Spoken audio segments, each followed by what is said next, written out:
Hello everyone, কেমন আছেন সবাই? আশা করি সবাই ভালো আছেন। আজকে আমি আপনাদের সাথে গরুর কলিজা ভুনা রেসিপি শেয়ার করব।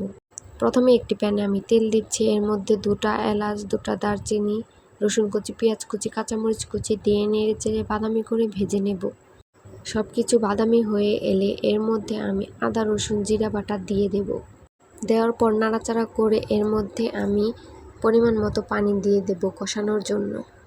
পানি দেওয়ার পর বলক আসলে এর মধ্যে আমি পরিমাণ মতো লবণ দেব। এরপরে হলুদের গুঁড়া, মরিচের গুঁড়া, ধনিয়া গুঁড়া, যে যেমন ঝাল খান সেই পরিমাণে মরিচের গুঁড়া দেবেন।